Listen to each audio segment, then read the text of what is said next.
Hello and welcome back again to That Tracks F1 podcast with me, your host Jodie. Thanks for joining me today for our review of the British Grand Prix at Silverstone. Well, it was quite a weekend, wasn't it? I hope you all enjoyed it as much as I did. There's lots and lots to discuss, but before we get into all of that, can I please ask you, as I always do, could you please give us a like, give us a subscribe, give us a review on your podcast provider, give us a follow on social media. You'll find our social media in the show notes. Anything you can do along those lines really, really helps me out, and I want you to know that I do really, really appreciate it. Thank you. So kicking off then with free practice. Obviously, just the one free practice session this weekend, with it being a sprint weekend. There was nothing major to report. Liam Lawson had a little complaint that he was blocked by Hulkenberg, which, to be fair, actually, I was a little bit surprised by that because he did get in Liam's way a little bit at turn 3. But by then, I would have thought that he would have been made aware by his team that Lawson was there, but then managed to spectacularly get in his way at turn 4 as well. But they took no further action about that. They very often don't when it's free practice. It's not a session that counts in the same way. But yeah, I could understand Liam's frustration. Village Corner seemed to catch a few people out. Antonelli, Gasly, Leclerc, they all went off there. And that could be down to the fact that although it was quite warm and quite dry at Silverstone this weekend, it was also quite windy. Norris also went wide there and also went wide at Stowe and had a lap time deleted. Piastri went one better actually and did a full spin. And there was a short-lived yellow flag came out after he spun at Beckett's. The only other thing really of note was Lindblad complaining about noise from the rear. He seemed to think there was a bit of a problem that the team said they would investigate. So when it came to the times that were posted, Hamilton set the quickest time, Antonelli second, Leclerc third, but 6/10 off the top two. Then came Russell, Piastri, Verstappen, Norris, Hadjar, Hulkenberg, Lawson, Colapinto, Bortoletto, Hulkenberg, Behrman, Sainz, Ocon, Albon, Bottas, Perez, Alonso, Gasly and Stroll. I did seem to think that the Alpines looked like they were struggling again this weekend. I'm not quite sure what's going on there. They're certainly being challenged by the Racing Bulls guys at the minute, who are showing up quite consistently. It might be something to watch unfold as the season goes on. So then on Friday afternoon, Friday tea time, we had the sprint quali session. Again, still quite windy on the track, which would add an extra layer of challenge for the drivers. Hadjar looked absolutely great in sprint quali. Really looked like he was on it, throwing that car around, giving Max something to think about for sure. And in sprint quali 1, we lost Behrman, Ocon, Perez, Bottas, Alonso and Stroll. So in that order. It was a bit gutting, actually, because Behrman absolutely threw everything he could at it with a car, really. I mean, the Haas, I don't know if it's behind the developmental curve of some of the other cars. I don't really know what's going on there, but it's certainly not kept up with the early promise of the season. And Behrman looked like he was going to scrape into quali 2, but he just got bumped by Albon in the dying seconds and by a hundredth of a second. So that must have been super frustrating for Ollie. Obviously, it's his home race this weekend, and he would want to put in a good showing. So in sprint quali 2, with 1 minute to go, Russell was sitting down in 10th with only one flying lap left. And it was a little bit of a close run thing. It did look briefly as though Russell might not get through to sprint quali 3. He did in the end. And we lost Albon, Sainz, Colapinto, Hulkenberg, Bortoletto and Gasly. So again, I'm noticing that Gasly's still got the edge over Colapinto slightly, and they are tending to finish races and qualifying sessions sort of 2 or 3 places apart, but really quite low down. Gasly was quite often dragging that car into, well, not even dragging it really. I mean, sometimes it fully deserved to be there, into quali 3 and sprint quali 3, but not this weekend. Notable there was that Norris finished 10th, but again had some absolutely rubbish luck, bits flying off his car, having a nose cone swap. So basically his car was damaged. But they did work on it between sessions and got him back out for quali 3. Sprint quali 3, as you know, is an absolute shootout. It's really a one-lap thing. And Piastri was the first to go of the McLarens. He set a decent time. And then one by one, everybody set their time. And it was really, really close, quite tense. I really couldn't have called it in those dying seconds quite who was going to get there.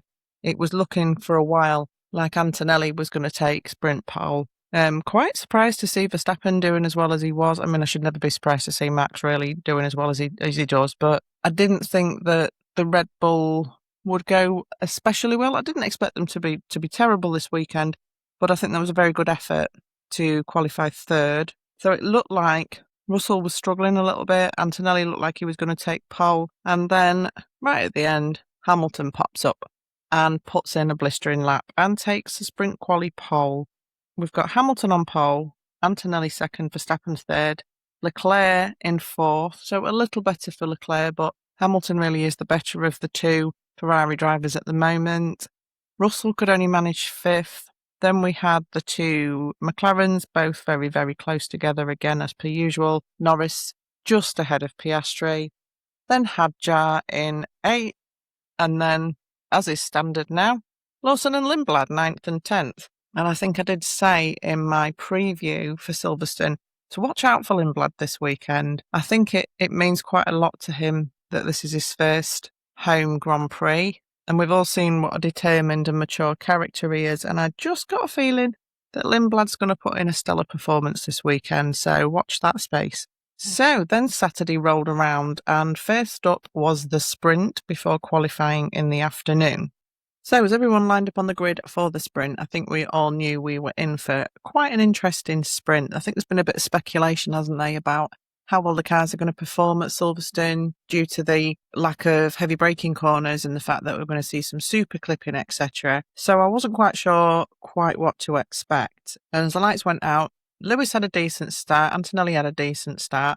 Lando came from absolutely nowhere and had an absolute belter of a start and an absolute belter of a first lap, really. He was up to second at one point and he even got past Lewis to catch Antonelli. And Piastri as well. Piastri also had an absolutely amazing start and was kind of swapping between third and fourth for all of the first lap. By lap 3, Verstappen came past Russell like Russell was stood still. That was quite something to see. It was really difficult to keep up because there was so much happening all over during those first few laps. So then Verstappen is behind Lando Norris. Then Russell and Verstappen were fighting to get past each other and both fighting to get past Lando Norris. Piastri managed to get past Russell for 5th place, and then Russell got back past Piastri. And then came the call that I think there's something had gone on at the beginning of the race anyway, because Perez ended up with a penalty, and I do believe that Alonso had been tipped round at the beginning of the race. But then Perez made the call into the team at Cadillac to say that his brakes were on fire, which is unfortunately not in the least bit unusual for Cadillac this season, is it? In fact, I can't remember the last time they had a race where one of them didn't have the brakes on fire. So once all that initial fighting and scrapping and place swapping and boosts and overtakes got all settled down, by lap 5, the positions on the track where Hamilton was still leading, Antonelli in second, Norris in third, Verstappen fourth, Russell fifth, Leclerc was sat in 6th, poor Piastri down in 7th, and Lawson in 8th. I think what happened with Piastri really was that because he got re-overtaken at the very beginning of the race, he then got stuck in that kind of Russell, Leclerc, Verstappen place swap scrap that was going on for much of the race. We could see, I think, that Antonelli's car was definitely faster than Lewis's, and Lewis did some absolute amazing defending to try and keep Antonelli behind, and I found it so interesting to watch one of the most experienced drivers on the grid against one of the most inexperienced, both in very, very good machinery. So it was a really interesting battle to watch.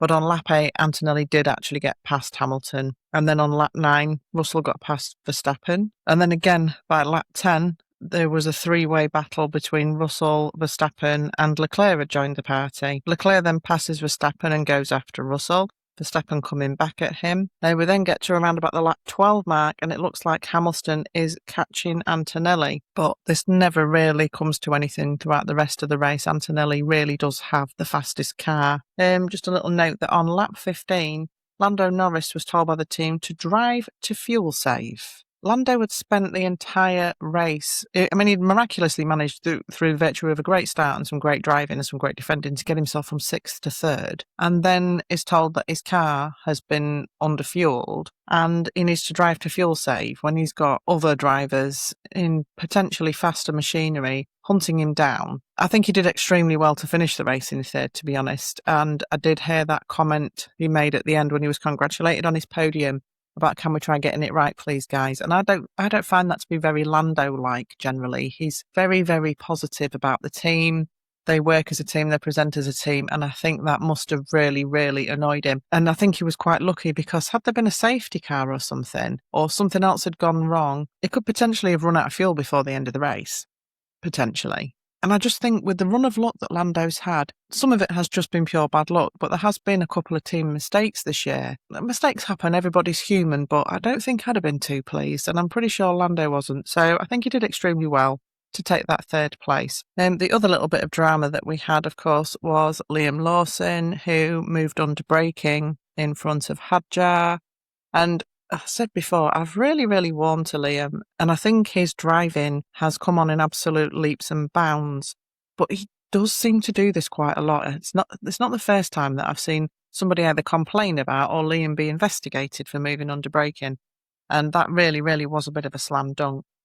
Oh, so I thought, but it looks like Liam actually got away with that. The stewards didn't pursue it. I think Isak spoke up for him and felt that it wasn't penalty worth. Does kind of make you ask the question, is that because they're in sister teams? I don't know if that came into it or not.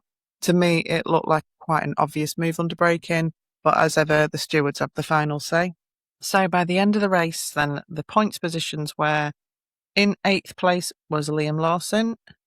In 7th place was Oscar Piastri. In 6th, Max Verstappen. In 5th, Charles Leclerc. In 4th, George Russell.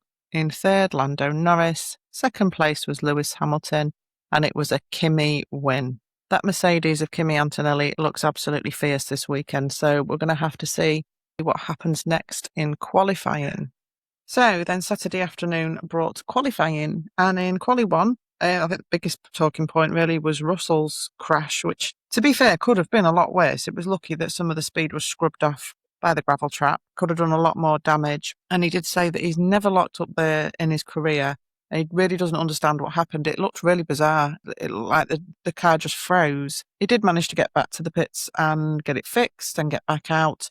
And I must admit, I was quite impressed by the reversing over the gravel trap because it's quite a skill. It looks easy when you watch it from an outside point of view, but it's so easy to spin the wheels and end up digging into the gravel, and then the whole session gets stopped while a lift comes out and removes the stricken car. So well done to George on managing to get that car back to the pits. He wasn't the only driver to have an off. Colapinto had quite a nasty off at Beckett's. He went backwards and got quite a bit of air, actually, so there's some damage to the car. And they've put it down, I think, to a bit of a random gust of wind, maybe. We're not really sure.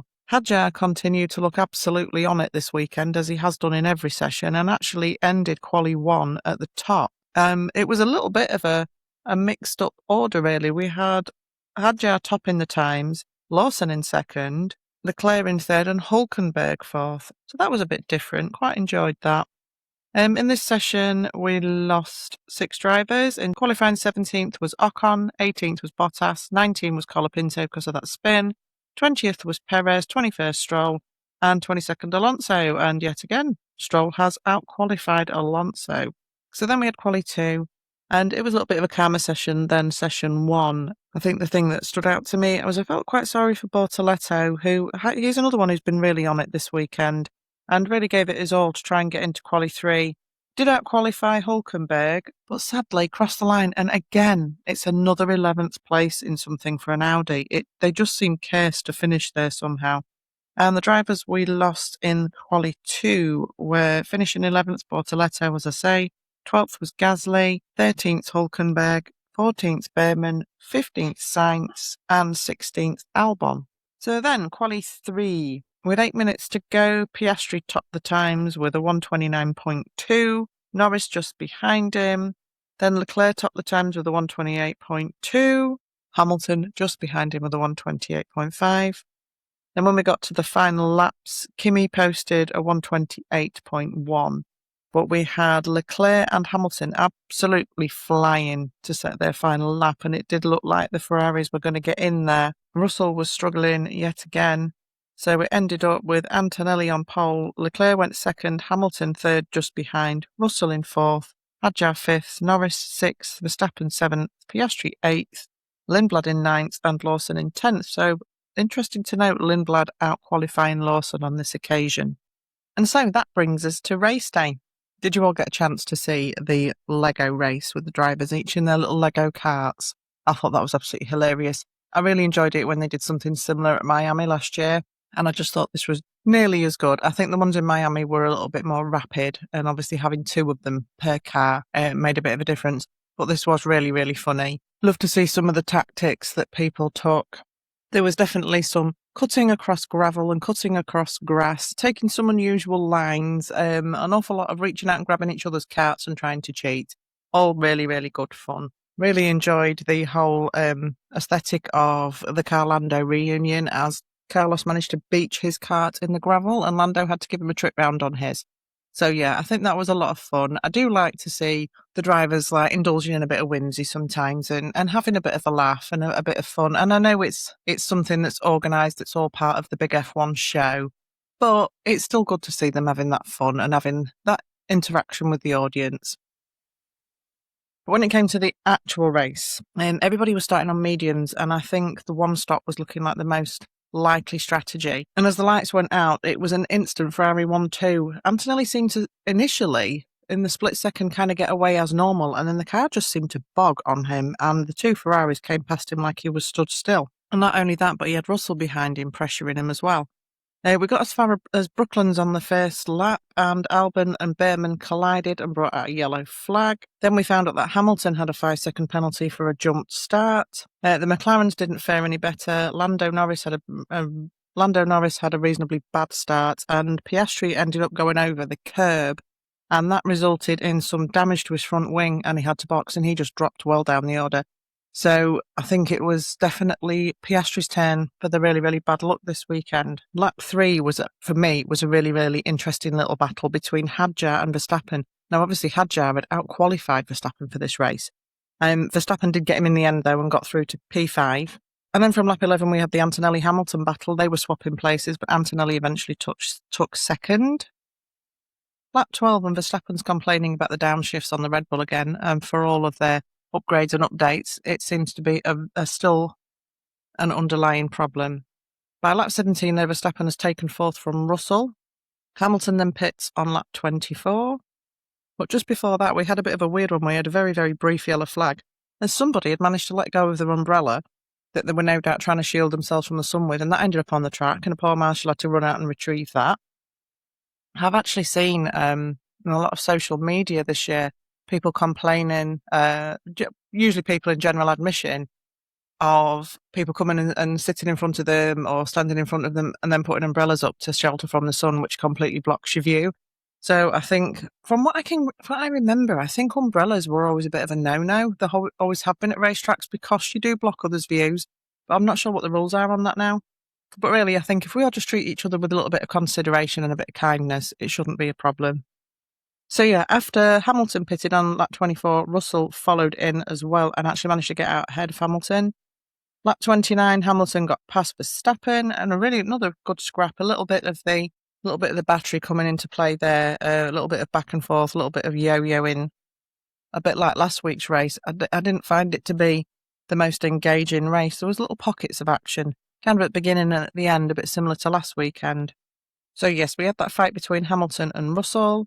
And on lap 34, Russell is told that he has got a slow puncture on the right rear, but he still manages to pass Verstappen and pushes Verstappen wide as he goes into the pit. I'm not really sure what that was about.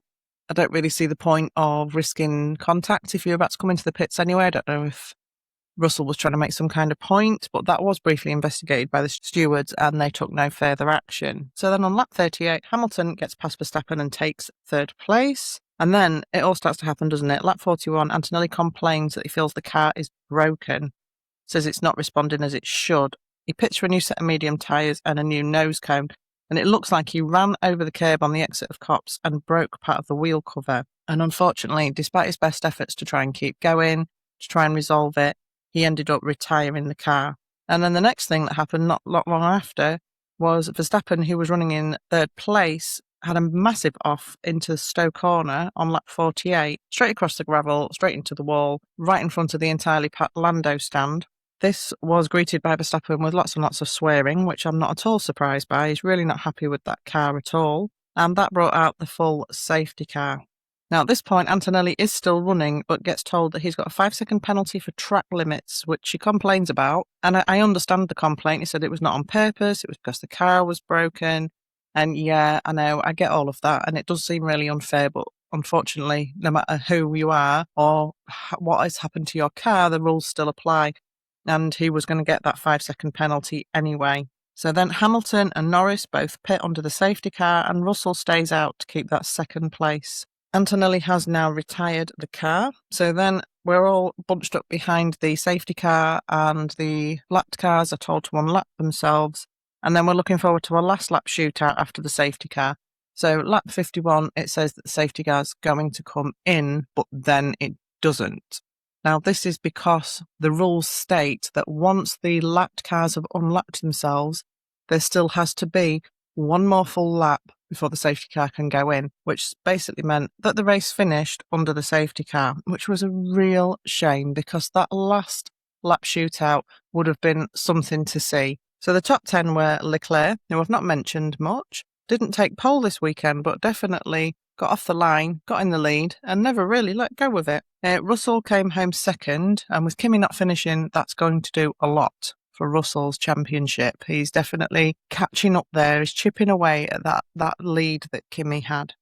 In third place, we had Hamilton, who I think felt a little bit disappointed with some of the strategy calls and felt that he maybe could have done better. In fourth, we had Norris, which was a pretty decent finish considering he started 6th and 2 of the people above him went out. So really, he wasn't making any great inroads into the traffic in front of him because, again, the car just didn't have the pace, and he just brought that home in 4th. Hadjar in 5th. Lawson finished 6th. Another really, really respectable finish for Lawson. I think we're kind of used to seeing those boys sort of 7th and 8th, 9th and 10th most times, but no, 6th for Lawson, 7th for Lindblad. With Lindblad out qualifying Lawson, I thought they might actually finish the other way around, but Lawson had got past Lindblad. I do remember Lindblad at some point in the race complaining that Lawson was going too slowly and that they needed to tell him to hurry up. The really nice surprise for me was Bortoletto with an 8th place finish. I thought that was pretty good. The Audi has been very hit and miss. In the race, Hülkenberg didn't finish, he ended up retiring, but Bortoletto brought it home in 8th. Yes, again, advantaged by the fact that 2 people above him DNF'd, but still a really, really good, solid performance from Gabriel.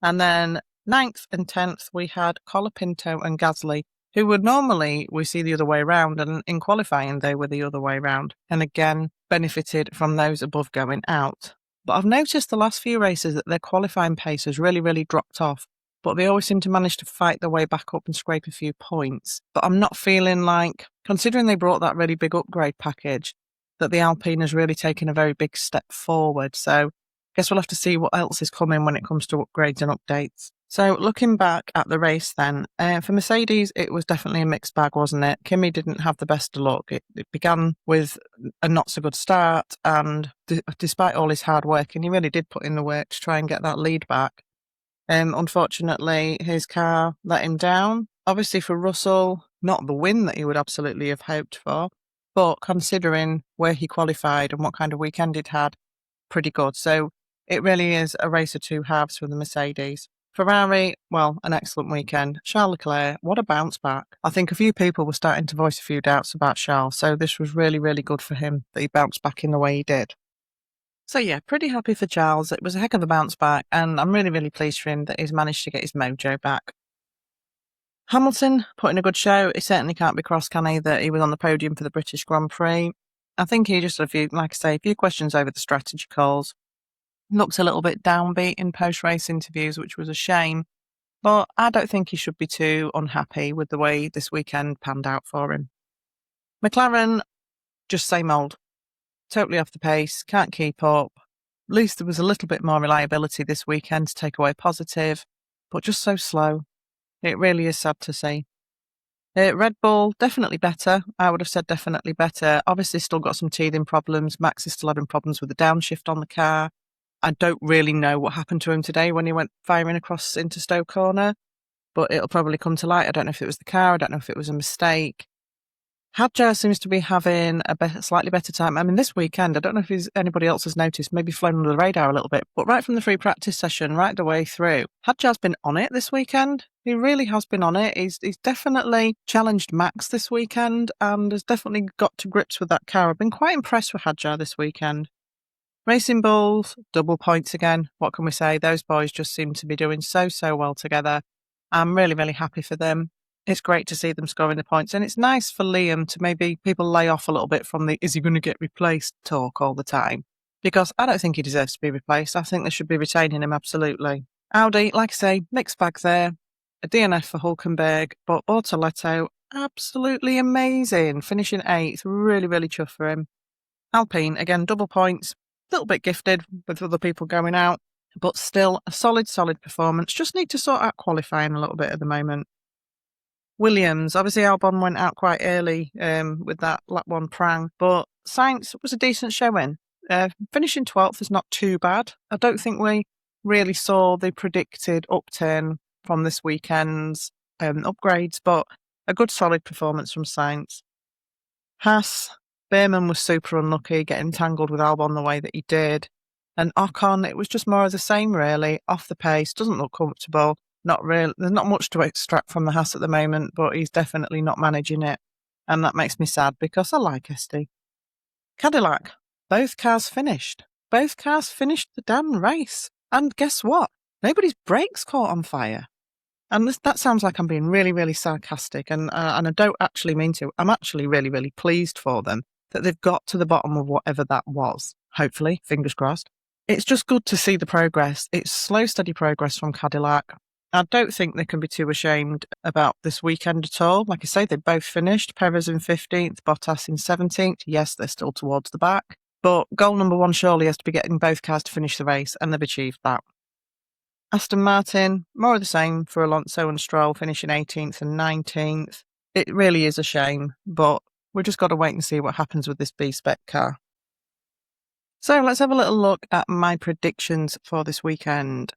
I predicted for sprint quali, I predicted in 5th place would be Piastri and it was Russell. In 4th place, I predicted Verstappen and it was Leclerc. In 3rd place, I predicted Hamilton and it was Verstappen. In 2nd place, I predicted Antonelli and it was indeed Antonelli. And in the sprint, I predicted Norris to take pole for the sprint and it was Hamilton. So I got 1 there. In the sprint itself, I predicted Piastri to finish 5th, it was Leclerc. Russell to finish 4th, which he did. Antonelli to finish 3rd, and it was Norris. Norris to finish 2nd, and it was Hamilton. And Hamilton to win, and it was Antonelli. So I got 1 right there as well. In qualifying, I predicted Verstappen in 5th, and it was Hadjar. Norris in 4th, and it was Russell. Russell in 3rd, and it was Hamilton. Hamilton in 2nd, and it was Leclerc. And Antonelli to take main race pole, which he did, so I got 1 right there too. And in the race, I predicted Piastri in 5th, but it was Hadjar. I predicted Norris in 4th, and it was indeed Norris. I predicted Russell in 3rd, and it was Hamilton. I predicted Hamilton in 2nd, and it was Russell, so I just got those 2 the wrong way around. And I predicted Antonelli for the win, and it was Leclerc, so I got 1 right there as well. I actually got 1 right in each section this week, so for me, that's pretty good. Now, when it comes to my hit the mark, I predicted this week McLaren. I said McLaren would hit the mark. They would have a big step forward. They do that McLaren thing they do, where they show up all of a sudden, they've got a rocket ship from nowhere, or seemingly nowhere. And I thought this week might be the week. It might never happen this season, but it may. We don't know what might be coming after the summer break. But I had a feeling that this was going to be the week. And it was the white overalls, the magic white overalls from McLaren. I thought this is going to be it. But no, I definitely can't claim that hit the mark because there was no perceived improvement. Obviously, Piastri was a little unlucky. Lando just keeps slogging away with a bit of a second-rate car and taking it as far as he can get it. But I wouldn't say that McLaren hit the mark this weekend. Pullover and park, I picked on Haas this week. Slightly low-hanging fruit, as I said in the preview. And yeah, no improvement from Haas at all. Difficult to say where Ollie would have ended up, but with Ocon back of the finishing order, no huge improvement yet from Haas. And now for my favourite bit. the flattering ram. And if you've not listened to me before, my flattering ram is I beat somebody or something with the flattering ram, which is, I spotted that over the weekend and thought that was nice or kind or interesting or fun or just great on some level. And it's a little bit of a split one this week, but it goes to the marshals because, basically I'm biased because I am one. So, but because I am one, I know how hard it is to organise your life to go and marshal anything, especially if you've got a family, let alone a Grand Prix, because they don't just rock up on Sunday, marshal the F1 and go home. They are there right from the word go. They turn up on the Thursday, they stay on the campsite, and they're there all weekend, and they're not just there for the F1. Yes, you probably watch the F1 sessions. One or two of you might watch the F2 like I do. It's been really good this weekend. So if you haven't watched it, go watch it. But they stand out there in all weathers. And believe me, those overalls warm. I mean, they're not warm enough when the weather's cold in the UK. Really, they're not. But when the sun marks, because we get two settings when in marshalling weather, it's either freezing and you wish your overalls were warmer, or it's boiling and you wish you weren't wearing them. There's nothing in between, never. So they've stood out there in all weathers, marshalling everything all weekend with utmost professionalism. And remember, guys, they don't get paid for this.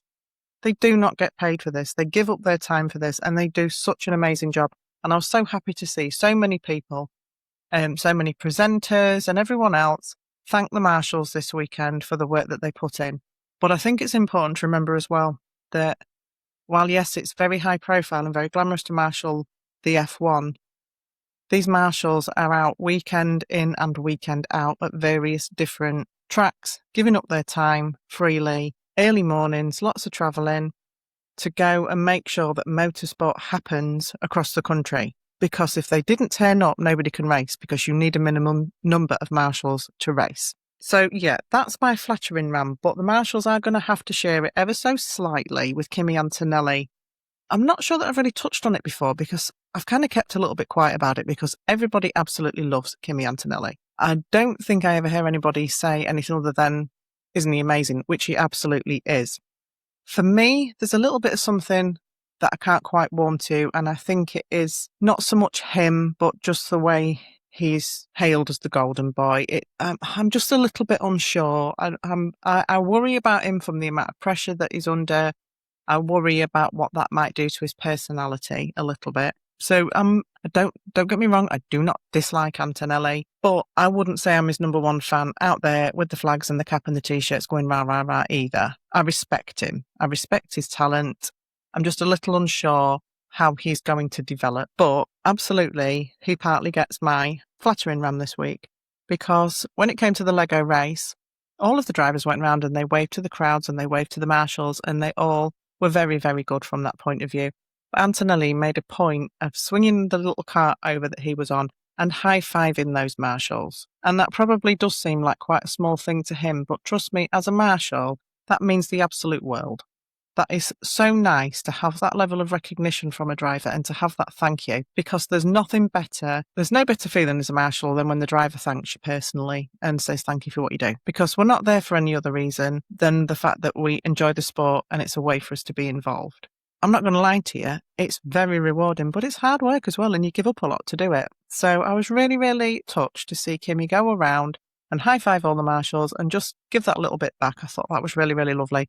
And it's also warmed me to him a little bit. Not that I was cold towards him, like I've said, but I like that side of his personality because he's had such a lot so young. I was just a little bit worried about how he might develop personality-wise. But for him to do that, I can see that he is a really, really, people say good kid because he's still a teenager. He's a man at the end of the day, but he does seem quite young sometimes in a lot of his ways. But yeah, I just thought that was a really, really sweet thing to do. And it didn't look performative. It looked very, very natural. So I think Kimi's good people at heart and he gets the flattering ram along with the marshals. So that's my review of the British Grand Prix sprint weekend. I hope you enjoyed it. I must say, for me, it was a little bit of the main race was a little bit 7 out of 10. I think I enjoyed the sprint a bit more. I do absolutely love Silverstone as a circuit. I think it is great. I don't think it's the best Silverstone Grand Prix I've ever seen, but it's definitely not the worst either. I think we were a little bit spoilt last year with the rain and everything that went on, but still a very, very enjoyable weekend. And coming up next, I'm doubly spoilt because it's another one of my favourite tracks when we've got Spa coming up next. And that will be not this coming weekend, but the weekend after. So I will be back just before then on the Thursday before that weekend to do my predictions and my preview of the Spa Grand Prix. But until then, take care, look after yourselves, be kind to yourself, and don't forget the cheesy tagline. That Tracks F1 podcast. Track the action, join the fun. Bye.